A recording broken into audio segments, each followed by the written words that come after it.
take your fears, your insecurities, your worries, you roll them all up into a ball, you turn those son bitches sideways and stick them straight up, then candy out! Pick your goal and stick fucking to it. You wishy-washy motherfuckers. I can't fucking stand you. I wanted to make sure that out of the 24 hours of the day, that I don't waste one single hour. Those hours were too precious. And so there I just want to tell people, don't give me this thing, I have a difficult time with the time and I don't have time for this and I don't have that. You have time. You make the time. And now, welcome to the Be Informed, Live Fit podcast, sponsored by FitnessInformant.com. About how I triple my fan base, net worth bench. Can't say there's worse, bitch. Do something, fuck it, I prove something. Don't What's going on? Welcome inside the Be Informed Live Fit podcast. We are back live at the FIHQ here in Golden Valley, Minnesota. That is right. Chilling in 2020. Appreciate you guys all sticking along with us for the ride and the slight break that we took in podcasts. A lot of stuff has been going on in my life that I will address in a timely manner, but now is not the time or the place, as the dietary supplement industry was shaken this last couple of weeks over a federal indictment on ABH Nature's products, ABH Pharma, and there's a .com with that as well, in which a contract manufacturer, manufacturing for many brands, received many different, I guess, we could call it CFR 111 violations and didn't correct them. And the FDA said, okay, we're going to force a nationwide recall on your behalf. And there's 859 brands that show up on this list of this nationwide recall. Many of them on there probably deservingly so. Some of them on there unfairly. Brands that we work with here at FI, a couple of them are on there unfairly as we reached out to the brands and determined more. But we thought it'd be a good idea to address this more and educate the consumers on what does this mean for you, especially if you've been using these products, and what you can look for in terms of brands moving forward. Because let's be honest, brands are going to use contract manufacturers. It's what we do in this industry. We need contract manufacturing for this industry to continue. Not everybody can manufacture their own products like Mark Glazier or like Jason over at Muscle Sport, but we thought, hey, Mark Glazier is a guy who's been on the podcast before. He's a friend of the family here at the Fitness Informant. He has a very good understanding of CFR 111. He has a very good understanding of good manufacturing processes and procedures and GMP. So let's have him come on and let's talk about it. Now, some people out there might be thinking, okay, Mark is going to use this as a platform, an avenue to market NutraBio in terms of he is manufacturing his own products, so therefore he can be trusted. Mark doesn't do that on the podcast. We talk about really what this means and what these recalls mean for the industry and what brand owners and future brand owners can do in terms of homework when it comes to vetting out contract manufacturing, because that's the biggest thing. You know, Jackie Chan, not the actor, but the kid sitting in his basement scrolling through Instagram, sees an ad for a dietary supplement contract manufacturer and realizes, hey, I can be rich tomorrow. I can Google a pre-workout formula. I can have this company make it, and I'm going to be rich. Well, there's so much more to dietary supplements than just a formula and a package design and a label and marketing. Like, you have to understand who's making your products. Mark goes over a checklist on what brands should do if they're looking to get inside this dietary supplement industry. Listen, me personally, I've been in this industry now since 2014. So 6 years with a little break in there, but 6 years connected to the industry. And there are things that Mark told me in today's podcast that I even didn't know. And I'm not going to. I'm a marketing guy. I'm a brand guy. I'm a formula guy. I'm not a manufacturing guy. I wouldn't even know where the fuck to start when it came to manufacturing. If I wanted to manufacture supplements, you know what I would do? I would call Mark Glazier and say, Mark, can you manufacture it for me? Do you know somebody that can, somebody that you trust? Because I don't know, walking into a facility, what to look for and what not to. I understand that employees need to suit up and wear hairnets and gloves, et cetera, and the batches need to be tested. I get all that. But the intricacies of what has to actually go into it is a lot more detailed than that. Mark goes into that. It's just a good episode to refresh and remind us that there is FDA involvement within our industry. We are regulated in the industry. It is enforced in the industry. This is not the Wild Wild West. We do have times in which we obviously need FDA's involvement. In this case, we needed it. You had adulterated products because they could have contained heavy metals or contaminants, or the formula could have been altered in some way, shape, or form. Doesn't necessarily mean that they were harmful by any means, but it's something we should talk about. And we still don't necessarily know the next steps, but we want to get Mark on here to talk about it as quickly as possible and to see like what really happens, now at this point. So I'm going to quiet down, bring on the CEO of NutraBio to talk about the ABH Pharma indictment and the recall and what that means for you as a consumer, what it means for brands out there who are looking to contract manufacture their next line of supplements. And we also do get a chance to touch on a little bit about NutraBio at the end of the show, but we don't spend a lot of time on NutraBio. This is not a self-promotional podcast at this point. This is an educational podcast featuring the one and only Mark Glazier. Close that damn door. Let's hit these people with some knowledge. Slap everybody in the ass with some knowledge on Raise Energy. Fact number 1, we have nootropics added to ours. Alpha GPC and tyrosine. These are active ingredients that actually pass the blood-brain barrier and calls for efficient focus. Next is caffeine. We're the only energy drink company that uses 2 different forms of caffeine. Caffeine citrate to hit you fast and caffeine anhydrous to hit you slow. Scotty P? Oh, you dropped it.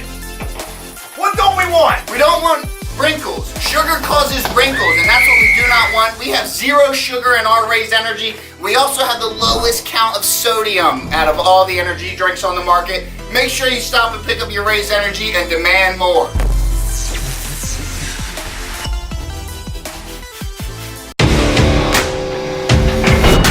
This is your personal invitation to the Redcon 1 Alpha Team, our new exclusive subscription program. Enjoy members-only access to the Alpha Team apparel collection, priority customer service privileges, early shopping on major deals, exclusive flavor selections, and a whole lot more. This is your opportunity to become a Redcon 1 VIP. There's limited spots available, so go to redcon1.com and sign up today.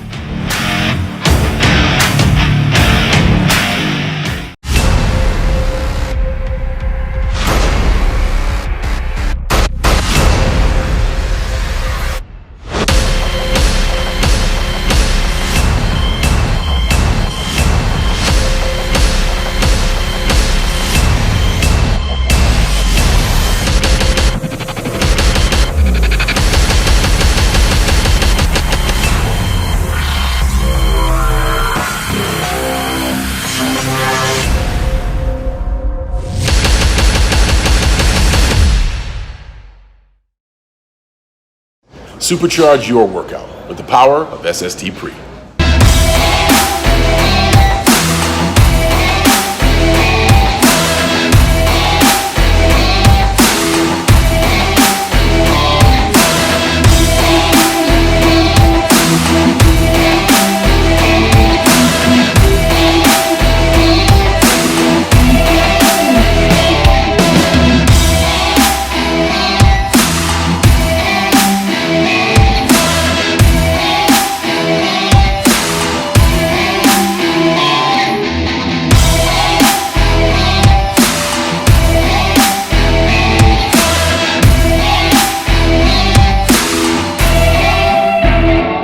Get it at GNC today.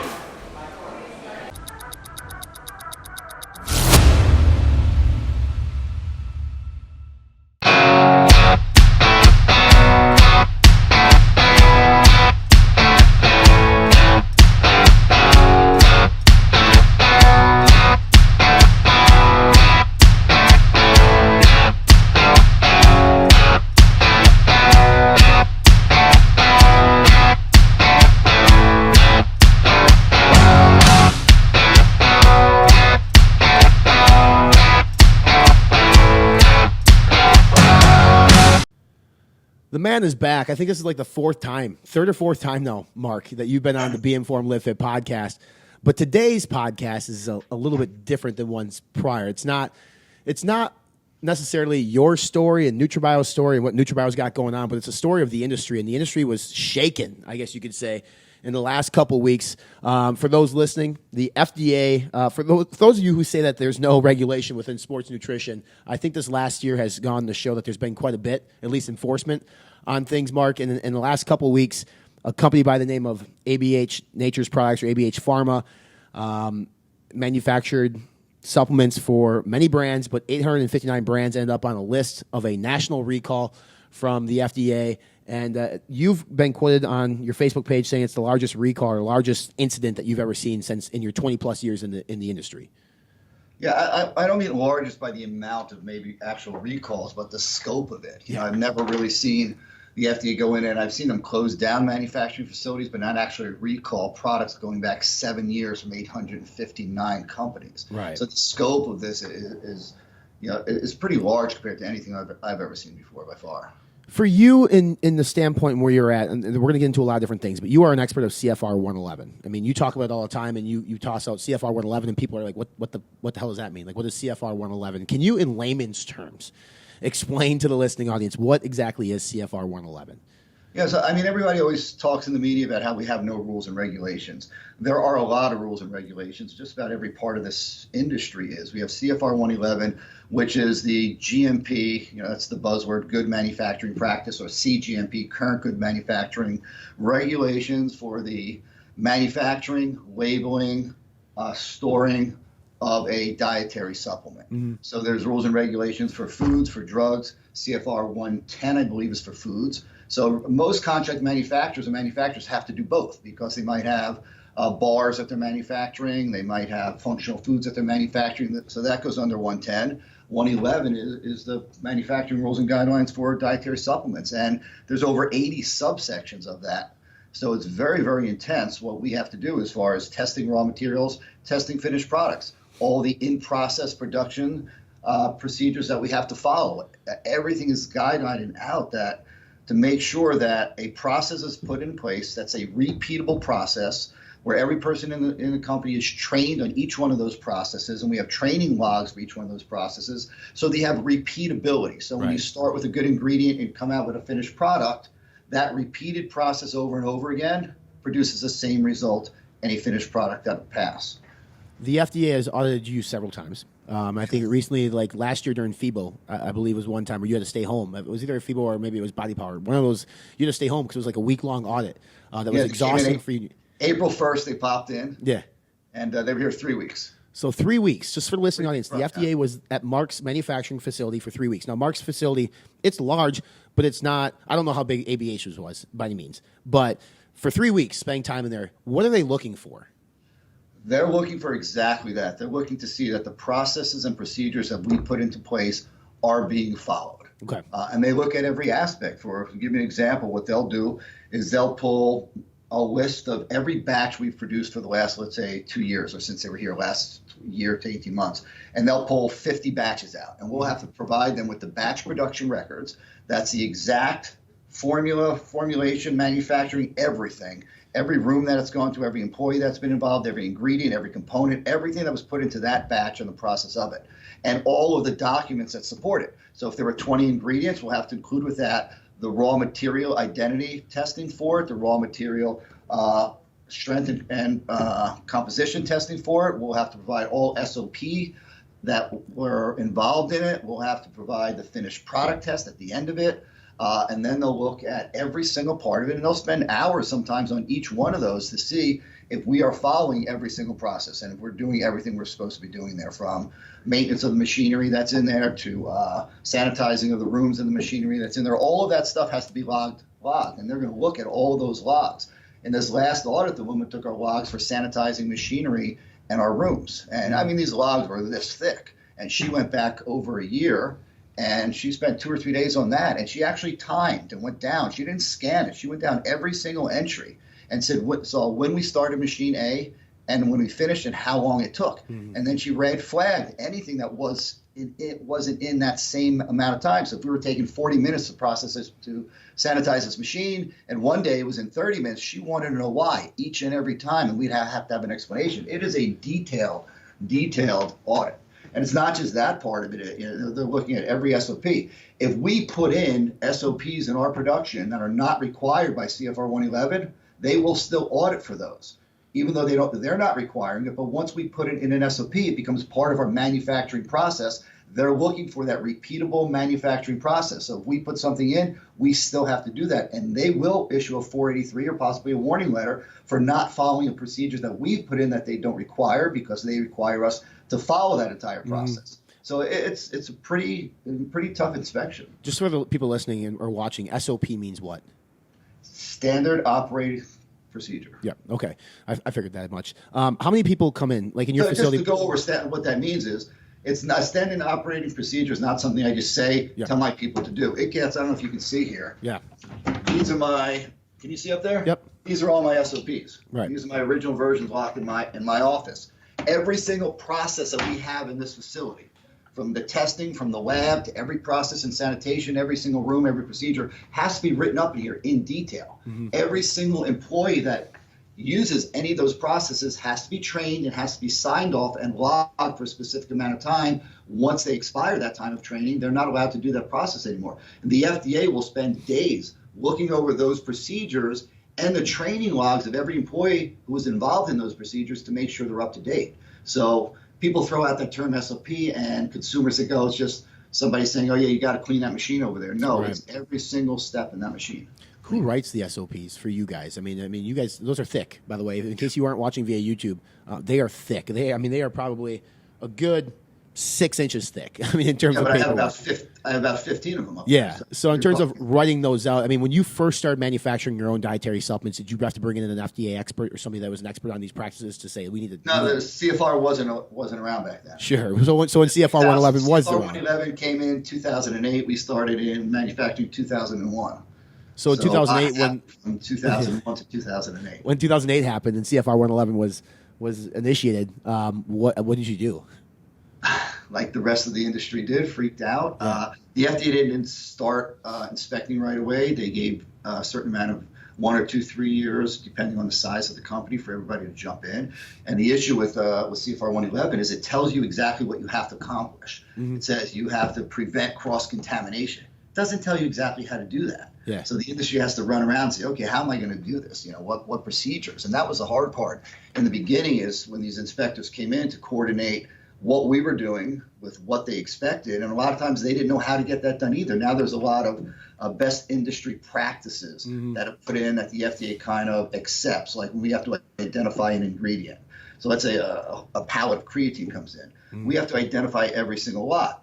Well, if we just take one sample from that pallet that has 40 containers on it, the FDA is not happy. They want a representative sample. Right. So how many of those containers? Every container. So an example is for that, it's you count your containers, you take the square root of the amount of containers, you add 1 to it, and that's how many of those you have to sample. So that's an idea of an example of a best industry practice that the FDA and business has kind of adopted. Now, you don't have to do that, but when the FDA comes in, you have to prove that you have taken identity testing of a representative sample of the entire lot. Yeah. That was the hard part in the beginning, because nobody knew exactly how to do that, because the rule does not say to do that. You just have to prove that you're accomplishing it. Well, the important thing to understand if you're listening to this or watching this is there are rules in place. CFR 111 puts down the rules that contract manufacturers, people like Mark who manufactures their own dietary supplements, they have to follow. And what happened in the case of ABH, I believe there were 7 infractions that were never corrected. Don't quote me on that. It's something around that. But how when the FDA comes in and gives you an infraction or a warning letter or a violation of CFR 111, what's the next steps a company or a brand is supposed to take to rectify that situation? Well, if you get a 483, they give it to you right there before they leave. And you can take up to a few weeks that you have to answer that, and you have to send corrective action. Now, you don't have to do that. There's no law that says you have to correct it right away. You have to respond to the FDA within a certain amount of time. But if you don't, you can expect a warning letter to come after that. So the FDA is fairly lenient as long as there's not something there that's really endangering somebody's life right then. Then you'll get a closure, a warning letter, or something like that. But a 483 could be in something as simple as they found 1 out of 50 documents wasn't signed off on, so they don't believe that you really went through that entire procedure and you need to be retrained. So they'll put a 483 saying did not follow this particular process, because 1 out of 100 wasn't done, and you have to correct that, and they give you a little time. If you correct it, they will not come back after usually, but then they will issue a establishment report, and that report could be an inch thick. Sure. And that report comes to you and tells you everything that inspector did and found through that entire inspection. So you can actually read through a document, and that's one of the things that we're saying that a brand owner should do in a GMP audit, should look at these past inspections, review the 483s, review the corrective actions, see if there's any warning letters, see if the corrective action was accepted by the FDA, and read through these AERs, establishment inspection reports, because they detail everything about it. So if the corrective action is not accepted by the FDA, they could still issue that warning letter. Yeah, that's what happened with ABH. If you look, there was a warning letter, and if you look at the indictment itself, you'll see how they bring up each aspect of the warning letter, and they show how they did not correct that action. So, for example, we talked about identity. We'll stay on that. They didn't do identity testing, at least one test on every single batch that came in. They did not have good corrective action. They did not fix that. They did not do finished product testing. In other words, they did not verify the purity, strength, composition, and identity of every finished product, which is also required by CFR 111. Mm-hmm. They did not correct that action either. So, they were given an opportunity to correct these things, but they did not correct them. That's when they got their closure. So for the consumers at home who have purchased a product from one of the brands listed on the list, and we'll get to the number of brands and the severity of each brand, because we don't necessarily know each brand's involvement with ABH. So we can't just necessarily say because they're on there, they're a bad manufacturer, they're a bad brand. That's not necessarily true. But what we can say is, like, if you've purchased something from one of those brands, there's a high likelihood that batch was not tested for final batch testing. So you may not have gotten actually what you think you were getting. Is that correct? Yeah, I think it goes a little further beyond that. And that's kind of what I'm trying to get the brand owners to understand in the industry. Even if you test, even if all 859 of those companies that are recalled test every single product to make sure that it passes label claim, test for microbial, test for heavy metals, make sure there's no contamination, it is still an adulterated product. The FDA is not going to say, okay, it's good now. Mm-hmm. So they cannot go back and prove their product good through testing now. The law is we have CFR 111, which is the regulation, but the code, the U.S. code, which are the laws themselves, right. The code says, it's USC 342, that says a dietary supplement is deemed adulterated, and this is only one of the many things, right, if it's manufactured, packed, labeled in a facility that does not comply with CFR 1 GMP regulations. So the fact that it was manufactured there deems it adulterated. Not just the testing at the end, because you can test that product for purity and potency. You can test it for contaminants. That doesn't mean that the product wasn't made in a facility that had DHEA in it and somebody's going to fail, or gluten in it. What makes a product not adulterated is the fact that it's made in a facility that has all of these processes, all these procedures that prevent every possibility, or as many possibilities as we can, and those are followed straight through. Right. So that's the problem with the question, because I had probably 25 or so companies contact me right after ABH, and none of them realized that. Mm-hmm. They said, we can just test our products. No, you can't just test your products. If that product came out of a manufacturing facility 3 years ago, and you've never really checked them out, and they're not complying with CFR 111 and CGPs, and the FDA gets in there, your product can be recalled. We don't know how far back. This is the longest I've seen, 7 years. That's pretty insane. If you're a brand, and most brands don't manufacture their own dietary supplements like you, Mark, and most brands are going to go out and use a contract manufacturer. What checklist? I mean, what are the things that they need to look for? Well, first, I manufacture my own products, and everybody knows why. I talk about it all the time, but I'm not putting down or attacking contract manufacturers. Right. This industry needs them. It would not be here without contract manufacturing. Could have been 20 years ago, maybe, where it was the Wild West. But with all these regulations, it's not just CFR 111, it's CFR 110, CFR 101, CFR 100. It's FSMA that came out recently, Food Safety Modernization Act. It's the DSHEA Act. There's loads and loads and loads of acts here and rules and regulations we have to follow. No brand can really go out and do that now. It's almost impossible for a brand to start up and the entrepreneur to say, okay, I'm going to manufacture. He's going to be failing for years. Right. So contract manufacturing is a major, important part of this industry. For a company, though, a lot of brand owners don't realize that once they send their product to a CMO, contract manufacturer, and get it back, that they are still not responsible for that product. They think they can rely on the manufacturer. They can't rely on the manufacturer. They have to do their due diligence. They have to test it. They have to go to that manufacturer and make sure it's GMP compliant. And most don't do that. Right. Don't do that, and that's where they get in trouble. What would I tell them to do? Is that what you're asking? Yeah, I mean, well, most don't know that, right? Like most will see something on Instagram or see how well you're doing and be like, I want to get into that space. And they'll find the cheapest company that'll run a lot of 144, whatever it might be, and just pay the fee up front, not care about the other stuff.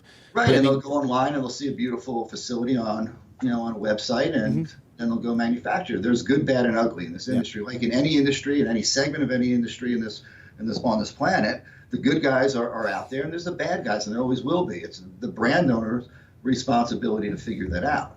So, I mean, and if you look at ABH, if I was a brand owner right now and I was going to pick a contract manufacturer, the first thing I would do is I would make a call to the contract manufacturer, and I would make sure that my product can be manufactured there, through the products I want. Do they do liquids? Do they do tablets? Just make sure we work together in that area. And then I would start asking questions about how long that facility is around. Who are the owners of that facility? Right. Who's the president? I'd want to speak to the people in the compliance department and get their names. What is the legal name of their company? Do they have any other facilities? Do they have any other branches? I would get as much information, any certifications they have, non-GMO, kosher, CGMP audits, anything from vegan to vegetarian to any of that, even if I don't need it, because what I'm looking for is verifiable points. Because I'm going to be taking notes on everything I can get. When I'm done, I go to their website and do the same thing. Now I just go to Google and I start searching each of the company names and see what comes up. Had you done that for ABH, you would have found warning letters, 483s, loads of customer complaints, salmonella recalls, and stuff like that. I would then do every one of those key people within the company, see what their background is, see if they were ever arrested, see where they are. If this company opened 6 months ago and all the key people in the company weren't even in this industry, you really don't want to be there. So you start doing a Google search of all of this stuff and you get good and bad, and that's where you start.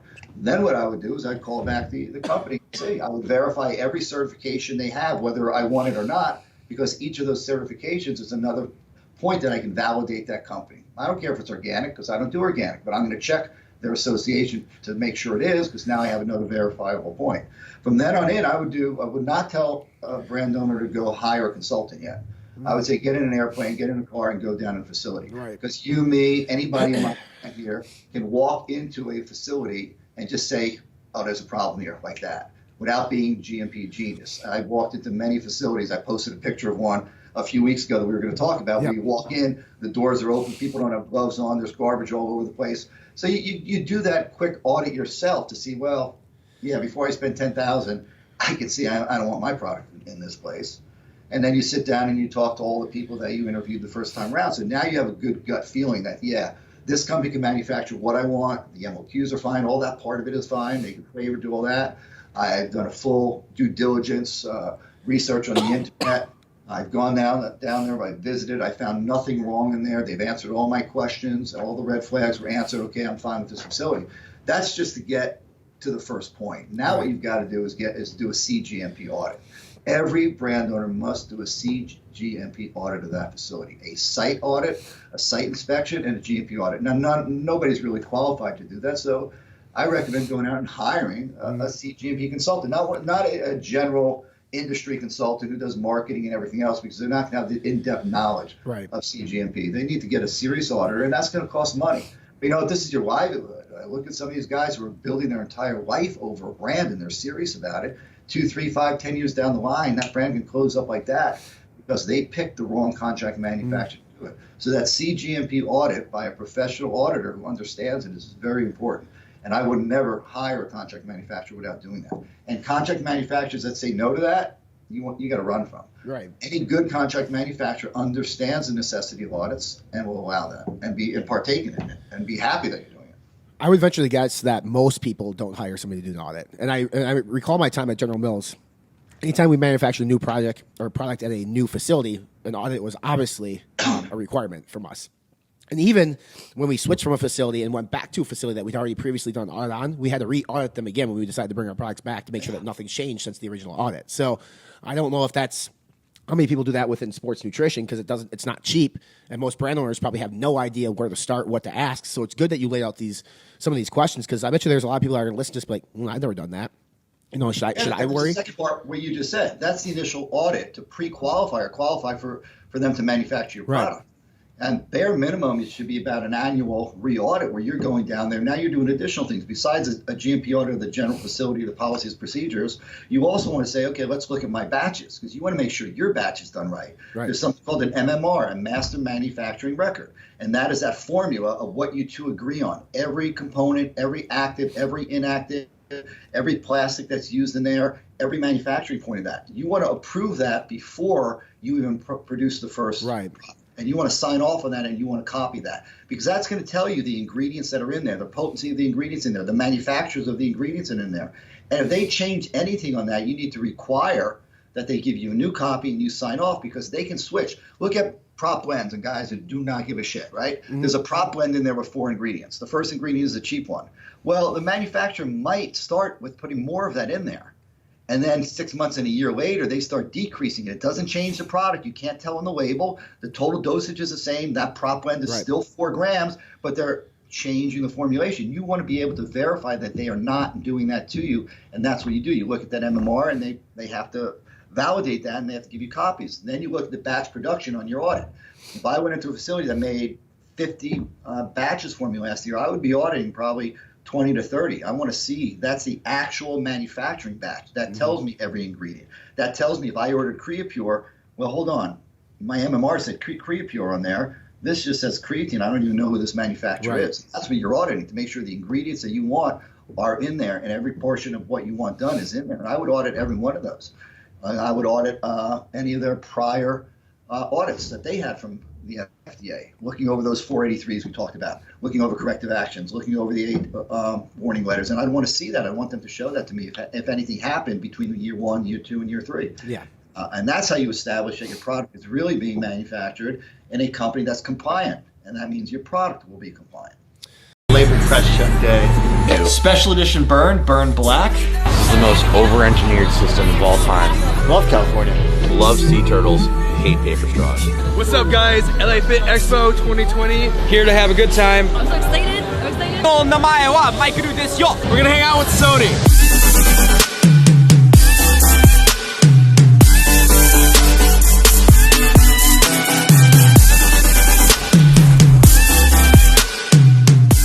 For the last 2 decades, we have been the best kept secret of the supplement industry. We've kept our heads down and worked. We pioneered full label transparency and full therapeutic doses because we believe that truly hard work requires truly effective tools. 2 decades is a long time to commit to one pursuit, but when you act with purpose and become centered in yourself, eventually you realize that you were born and bred for this.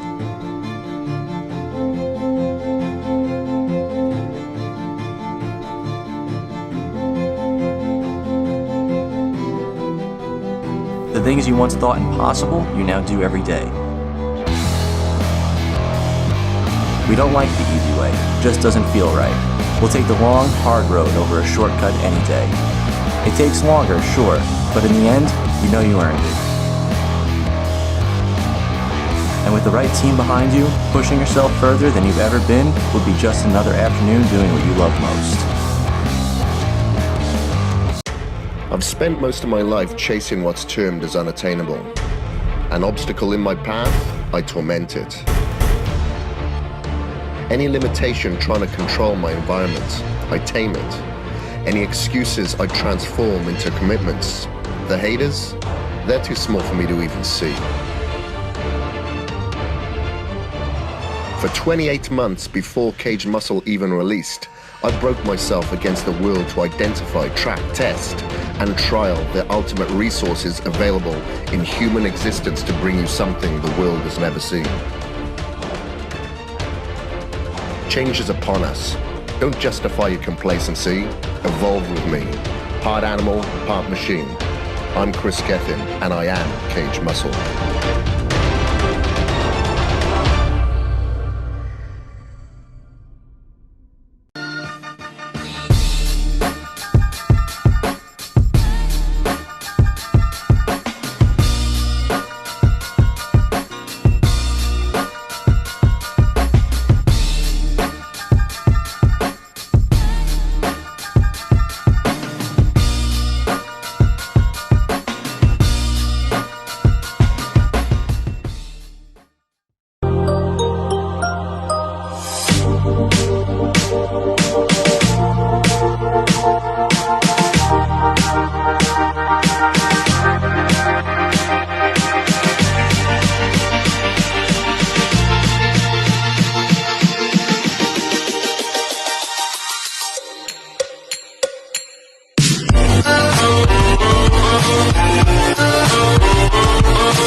consumers listening to this are probably thinking right now, like, how in the hell do I even know if my stuff is what I'm actually getting? I mean, at this point, like, how do I know that my stuff's being tested? How do I know that my stuff is following these guidelines? Like, how do I know the brand that I believe in is like I'm getting what I'm supposed to be getting? And I think the easy answer to that, some people are like, well, go with a company that manufactures their own supplements, like NutraBio. But not to discredit what you do at all, Mark, but even if you manufacture your own supplements, you can still get away with shit. Like, you can still, if you want, you can definitely still get away with stuff. So just because you manufacture your own dietary supplements doesn't necessarily mean it's the highest quality and everything in general. I've seen your facility. I've walked through your facility. The reason why most brands decide not to manufacture their own supplements is because it's not cheap. Like, the equipment and the money that you put into the manufacturing arm of NutraBio is upwards of what in terms of a dollar amount? Just to give people an idea on why people don't do it. Yeah. A better idea is the focus. 70 or more % of my time is focused on the manufacturing, not on the marketing of the product. So you walk to my facility, I have 87 employees. 60 of them are in the manufacturing part. So that's where the energy and the focus goes for me. It takes away from the marketing and the sales effort, unless you put the proper people in there, but it's a different focus of the company. Yeah. But once again, contract manufacturing is versus manufacturing yourself isn't really the difference. I do it because I want to control it. I want to see it, okay?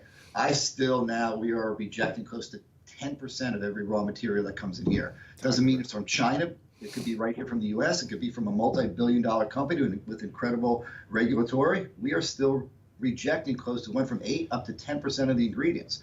So that's what I want to do. I don't want anybody picking those ingredients for me. And a good brands these days will actually do that. They will source a lot of their own ingredients. And they will tell their CMO where they want their creatine, their glutamine from, where they want different ingredients from. They'll source their own and ensure that they're getting them. And then they'll do due diligence, not just on the contract manufacturer, but on the brands of the ingredients that they're putting in their products. So, I mean, it's just an important part of making sure that that product is what it's supposed to be. Right. Let's talk about the list real quick of 859 brands, and the consumers are wondering, like, what's this recall mean? And I don't think there's been any clarification on what it means yet and how it impacts the consumer. But the way it was written up, it seems like anything created or anything manufactured from January 2012 to November of 2019, was flagged. And most consumers that had consumed something back in 2012, they don't have it anymore. So, do you have any inside information on like what we can expect in terms of what the recall actually means and how brands may or may not be impacted by it? Yeah. First of all, out of those 859, that doesn't mean they're all bad. We're already seeing companies that come out that you and I know of who might have contacted them, used them for one batch and failed that batch and never used them again. Their name is going to be on there. So don't go running out seeing one of your brands that you're using on that list and start screaming and call that company up immediately and ask them for their response, because they're going to have to give a public response. And that public response might be, hey, we never used them. I spoke to somebody today whose name is on that list. Now, here's something very interesting. Even if the FDA doesn't force a recall, they just put this out there and say, okay, you got to do it, and they don't keep enforcing it. Other companies are. Amazon is already starting to. I know of 2 companies now, one that called me today that Amazon pulled every product off of Amazon and is issuing a refund for every sale going back to 2013. So Amazon is now jumping in here, even if the FDA forced it but is not enforcing it now, and they're going to just let it go, and we don't know that. They might go after each one of these companies. But larger companies, you might find, Costco and Walmart and other companies start to do the same thing that Amazon is. And I heard from somebody else today that a second company's got that. So I'm guessing they're going to go through all of those companies. So think what that means to that brand. Yeah. They just had every product taken off of Amazon, and Amazon is refunding every customer going back all the time. And they're going to go after that brand. Now that brand has to prove something, that those products weren't manufactured there. They might not have been manufactured there. So it's going to hit. It's going to hit pretty hard, even if the FDA doesn't enforce what's going on now. And I think to that point, I mean, there are some large brands on that list that relied primarily solely on ABH in terms of their manufacturing. And these brands are the ones available at your Walmarts and your Amazons. So, I mean, those are the ones that are going to be super impacted. But to Mark's point, like we've all spoke with brands who have, maybe they had a test batch done there of a soft gel capsule and came back and it didn't meet testing guidelines, so they threw it in the trash. Their name's on the list. Today, a brand came out, and there was a response that they actually never manufactured there, but they ended up on the list. There had to be a letter written from an attorney, and then they had to verify, like, yep, it was never manufactured here. So it's a little sloppy in terms of some of the stuff, but also I think the consumers just see it, and right away they're like, okay, these brands are bad. That's not the case. Hopefully we get some clarification to Mark's point. We're all looking at the list 2 different ways. The way we're interpreting it and the consumer is different what the FDA says. The FDA just said any product manufactured by ABH for these 859 has to be recalled. We all are basically thinking, okay, everything's got to be recalled, but that's not true. A lot of those companies never produce products. They never did, or they produce one batch. It doesn't affect the whole company. Some of them, like you said, yes, relied solely on it. They're gone. I mean, I don't know how you come back from something like that. No, I mean, and I don't want to name brands specifically, but it's just there are several on there that are very big that relied heavily on them, and it's going to be an upward hill climb for them. But I think to your point, the public statement, their brands are approaching this a couple different ways. Ones that are proactive and addressing it right away, kudos to them. I'm happy to see that. But then there are some who don't want to address it because they don't really want to draw attention to the situation. Mark, what would you do? They have to address it. They have to recall their product. Now, if they look at it and they say, okay, we've never had a product in there, so they don't have to recall, so they don't have to say anything because they haven't done anything wrong. I would address it right up front then. Yeah. You know, a lot of companies that say, no, I don't want to draw any attention to myself. I think you're drawing the opposite because someone's going to hit you down the line and say, hey, you never did anything, and then you're going to be going on the defense. You know, if my company used them and I had 3 batches, I would be right now saying, okay, we used them, we disqualified them, we had 3 batches, here are the batches, here are the numbers, we're refunding every single person right now. I would be right up front with it. I think that's the only way to ever do it. You guys manufacture liquid gel caps there, Mark? No. So how do you approach that? Because I didn't think you did. This entire thing that I just went through, how we audit, how we go down there, that's what we have to do. That's the only thing we do not manufacture are a couple different gel caps. And have you process? What's that? I say through the process of finding out what contract manufacturer you want to go through. Have you found ones that you disqualified? I mean, you don't have to name them, but did you go through a list of them? I disqualified more brand ingredients than you can imagine, more CMOs than you can imagine, more of anything you can imagine. I mean, even ingredient companies, they hate me these days. Yeah, because they have to follow such stringent guidelines, but they don't, and we enforce those guidelines, and we won't use their products. So we have rejected, or what we call disqualified, more brands than probably we use these days, and more vendors. Because let's say you're buying an ingredient from China, you're not buying from China. You're buying from 5 different vendors here. Right. And those 5 different vendors know that I qualify one manufacturer. I've audited that manufacturer, and I want that leucine from that manufacturer. If they run out of it, they will then give me a product from another manufacturer. They'll switch the labels around to give me the wrong documentation. And I have to set my system up so that I can figure that out in advance because I haven't qualified that. That happens all the time. And I disqualify these vendors all the time. Let me ask you, Mark, before we hop into the next kind of topic here, but how did you educate yourself on GMP, good manufacturing procedures, and like CFR 111, and understanding the do's and the don'ts of what you could do? Because your background wasn't in manufacturing before getting into dietary supplements. So I mean, one day you asked really what was in this product. You found out that what was in the product was shit, and you said and you stopped doing the contract manufacturing route and you started manufacturing yourself. So how did you educate yourself? Well, it was easy for me because there were no rules or regulations back then. Right. All I had in manufacturing was my passion to make sure it was the best I can do. So there was a learning curve over a number of years. CFR 111 didn't come out until 2008, wasn't really enforced in 2011. Somebody now jumping out here doesn't have that 5 or 6 years to learn what's going on. They have to be compliant from day one. Even at 2008, we didn't have to be compliant. We were just learning and figuring out. I had to hire consultants to come in here. I brought auditors in here to do audits and tell me what I'm doing wrong, to teach me what I'm doing wrong. It wasn't really all self-learned. We brought a lot of experts in here to tell us what to do, how to set up our lab. You know, we have millions of dollars just invested in the lab and identifying ingredients and doing a lot of testing. It's not a matter of buying equipment. You have to qualify every piece of equipment, and you've got to figure out how to do it. Just in identity testing, we brought a PhD chemist in here who spent over a year setting that up. If I would have just bought that machine and tried to do it on my own, I don't have that expertise. I have to rely on experts in each field, in formulation, in manufacturing, in production, and in the lab to help us to do that. Now that we've done it for so many years, we kind of got that down, except that those rules and regulations change every day, just like the labeling just changed. So what's cool about contract manufacturing is if you get the right contract manufacturer, that's their job. Is to follow each of these rules, regulations, watch the changes, and do it for you so you can focus on your business. I'm ending up doing both sides of that. So it was a long process to get where we go. When we started manufacturing, it wasn't really what you would call manufacturing. It was just filling containers with creatine, glutamine, and unflavored protein. Very fairly simple. And that started to move up until we now have a 60,000 square foot facility. Which, when you guys upgraded the facility last summer, I mean, did you bring in more consultants and stuff while you were doing these upgrades and some of the changes that you made? Because they were different than what you had before. No, we did not. We did, this whole upgrade was for things that we wanted, that we knew we wanted to make the facility better. We just passed that's when we just passed that CFR 111 audit. Right.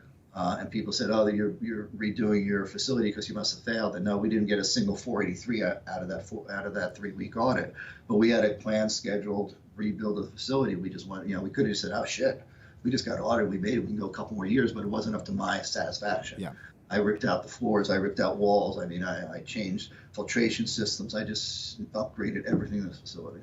Is ABH one? I guess. I mean, do consumers have to worry that there are going to be more contract manufacturers that are going to fall here? I mean, if the FDA is starting to kind of maybe crack down a little bit more, and ABH obviously is a big one, do you expect more to come from this?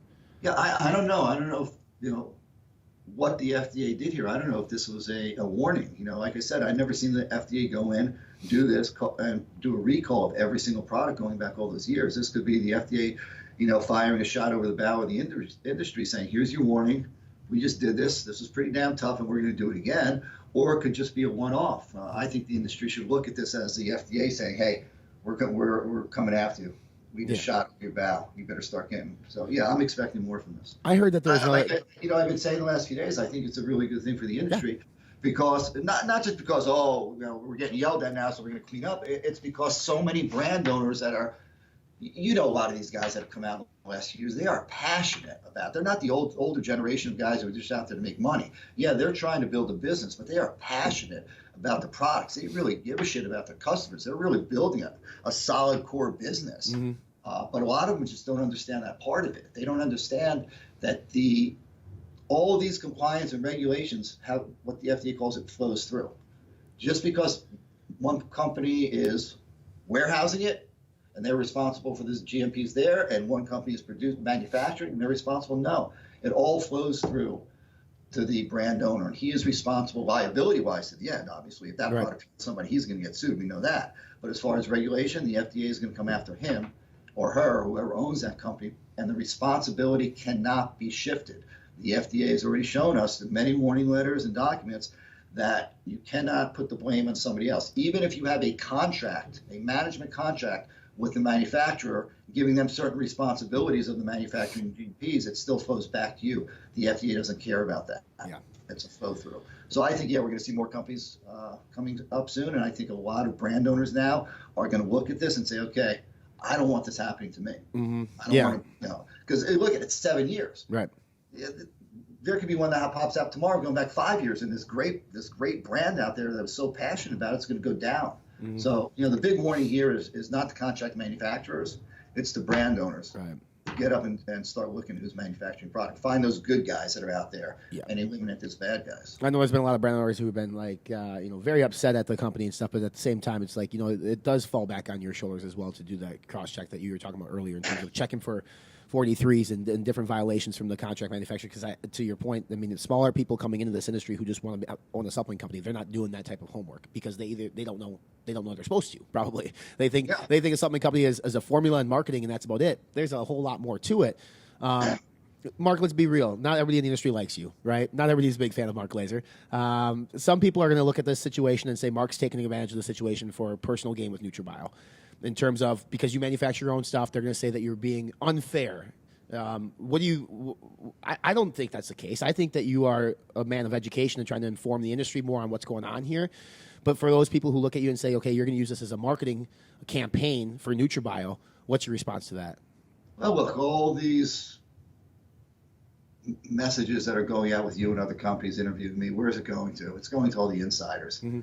We're not going to hit the millions of people who are buying everybody's brands. Right. This is going to that small group of bloggers and people and small group of customers that really follow you and follow a few things. It's going to hit a very small inner circle. So I'm not going out on TV and doing this. I'm doing the same thing I've done the last 23 years in this industry. I'm trying to help the industry and change the industry. And you can call that virtue, whatever they call it these days, where I'm out there doing it. But I don't believe it, And I know it's not. I know that a lot of people are going to say that. But there's also 20 or more brands that contact me a day now asking, what do I think? What should I do here? And I help them. Everybody knows that. Any brand can call me anytime, come in here, take a tour of my facility. Mm-hmm. And if you know a lot of these people, and I open my doors to any of them. Yep. I think that the growth of the industry is part of all of our responsibilities. I think we need to all get together at this point and see what we can do to make changes. And anybody who doesn't know me is going to say, oh, yeah. When I first opened my manufacturing facility all those years, everybody said, oh, he really doesn't have a manufacturing facility. He's full of shit. It's his contract manufacturer. Then people started to come in and realize that's not true. And slowly over the years, people realize that, I really do this because I have a passion for it. Mm-hmm. If people want to say that, I really don't give a shit. But a lot of people, come in here and learn and teach me too. It's not me. I don't consider myself an expert at all. Well, I'd say that you've been preaching the same message, for the longest period of time in terms of what you're doing there in Middlesex, New Jersey, and it's the fans of NutraBio who are the ones standing up saying, this is why I choose NutraBio. This is why I put my trust in NutraBio, because they manufacture their own stuff, because Mark has given us tours of the facility, because Mark tests each and every single raw that comes into that facility.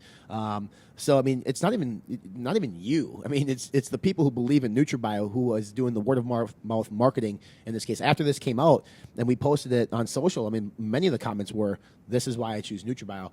That's got to be a damn good feeling for you. It is. It's a great feeling because, it's not just me. You've been here. You know the team I have here. People have been here for over a decade already that put their heart and soul into this. And when things happen that are great, they feel great. When things happen that are bad in here, it's not as easy as everybody thinks. Mm-hmm. You look at me talking out here, and I remember this old movie. I forgot what it was. Chris Christopherson was explaining how he is because he was so calm, cool, and collective. And he said, it's like a duck. You watch a duck going across the lake, and he's just calmly floating, like he's doing nothing, but he's moving. Nobody looks under the water to see he's paddling like a motherfucker to get underneath is totally different. My company's the same way. I'm here, I'm cool, we do everything right. I'm going to walk out of here 10 minutes later, and there's going to be a problem out there, and we're going to have to go crazy to fix that problem to prevent the customer from getting something. So none of this is easy as it seems. Nothing is as calm as it seems. It's a war every single day to make a great product. Yeah. I can't let you go without asking you a couple questions about the brand. I'm going to start with ethics. Where are we at with ethics right now? I know we made the announcement last summer. You guys were making some adjustments with formulas. I see Ben over at Price Pal gets sample packs and baggies all the time. I'm jealous that he gets to try this stuff. But what's your anticipation in terms of ethics? I think within the next 3 months. Okay. We've said that a couple times. But it's it's like anything else we do here. It's got to be what we want. It's got to be perfect. Everything's got to be exact. People who buy my product understand something. Like we have Maca right now. Mm-hmm. We have 500-600 back orders on it because we can't find any Maca in the country right now that's passing Prop 65 for a normal dosage. Until we do that, until we get it, we don't produce it, and our customers get used to that. Yeah. We can't produce it. So, ethics is the same way. There's a lot of research. There's a lot of study. I don't just want to put products on the market that are kitchen sinks. Look at everybody else and, okay, it's a pump product. We're going to just drop every single pump ingredient in there. It's got to have some legitimate science behind it. And it's got to be the right thing. So it's taking time. We probably released the information a little soon, but it's coming around the corner. All right, let's talk about NutraBio. Orange Dreamsicle Classic Whey just came out. It's delicious. It's really Michael did it again with the flavoring systems. I've been privy to some information in terms of upcoming releases and launches from NutraBio. Last year, you guys busted your ass. I mean, every week you had something going on. A little bit different to start 2020. You're able to maybe chill and relax a little bit as you're working on some of these bigger plans that you guys are coming out with. What can you share with the listening audience in terms of what direction, what plans you have to release things here in 2020? Well, last year was a really big year, not because we introduced new products, but because we made that commitment to reflavoring everything. Mm-hmm. Our flavors weren't always the greatest out there. As you know, these days people are killing it in flavor. And if a consumer is going to buy a protein and they're using it as a macronutrient every single day, they want it to taste good. So we jumped onto that, and we're still finishing that up now, but we reflavored just about everything. Our flavors are killers. This year, not necessarily in the next month or so, but we're focusing on ethics is one thing, but we're focusing on bringing some general health products out, like a product for liver, a product for heart, a product for eyes, and stuff like that. And those formulations are going to be serious formulations, and they probably won't be toward the end of the year. or we might release 1 or 2 along the way. So that's something big for us, instead of just having all these individual ingredients, that if somebody needs something specific, that we can produce the best product for that, so they can go out there. And we do that in sports nutrition, but we want to get more into the general health. We're definitely expanding our naturals line out there, reflavoring, coming out with our new vegan protein very soon, which tastes absolutely amazing. I think it's going to be the best in the industry, so we're moving in that area a little bit. And then we're just going to continue like we are in the sports section of it. It's not going to be as hardcore as it was last year, but it's going to be continuous. Well, now, I mean, you got Eric over there now, so you have somebody in the marketing seat. So it'll be interesting to see what you guys do in the realm of marketing and distribution, how you grow the brand. I'm excited about the general health line. You mentioned a liver supplement. I will just tell people that it's going to be awesome. I know that much, and it's a good thing. General health has been something of interest of myself a lot lately, and I think more and more consumers are starting to realize, like, hey, we need to take care of our organs, because those are the things that actually keep us alive. It's cool to have muscles. It's cool to shed body fat, but if your heart and liver and kidneys and all those things stop working, you're fucked. So it's pretty simple in that standpoint. So, Mark, I appreciate you coming on, talking about this ABH situation. Obviously, for those who want to look behind the scenes at NutraBio, there's plenty of videos on NutraBio's YouTube page of Mark walking through the facility. He had given, literally, when I was there last time for the customer appreciation, I think you gave like 6 tours that day, and I didn't see you from the morning until late at night. You were giving tours to anybody and everybody who wanted to see. So you have never shied away from opening your doors and letting people see the insights of it. And now it's cool. Like, you can walk in, you don't even have to suit up. You can actually look through the glass windows and see everything that's going on, which is pretty freaking cool. So you should feel proud, and I'm stoked for 2020 for you guys. Yeah, thank you. Yeah, we brought in Eric because of that last podcast you did. Yeah, that's exactly why Eric got the job there. He's just all, he fit right into our culture immediately, and he's killing it. Just some things to consider. Next time you pick up a dietary supplement from a GNC vitamin shop, or you buy one online, contact your company. Ask them where they manufacture the product. Some will tell you, some won't. I mean, you can do your own due diligence at home, but at the end of the day, the onus lies on the owners of the brands, and for them to do their homework and their research and find out that who they're partnering with, because a contract manufacturer is a partner, falls on the brand. So you can point your fingers all day, you can bitch, you can moan, you can sue, you can do whatever you want, but you need to do your due diligence as a brand owner to make sure that who you partner with is a reflection of your company, and your company is your company. So we hope you guys enjoyed this show. Make sure you subscribe to the podcast. We're on iTunes, Spotify. You can watch via YouTube. Make sure you leave us a rating and a review if you can. It helps out the algorithm so more people can discover the Be Informed Live Fed podcast. Future guests can include Cedric McMillan. Yes, Cedric McMillan, Charles Griffin, so many more here on the podcast. Looking forward to that. Again, if you want to check us out on Facebook, we're at Fitness Informant on Facebook. We're at Fitness Informant on Instagram, at Fit Informant on Twitter. We're on TikTok too, but not until next time, I am Ryan Buckeye. Be informed, live fit.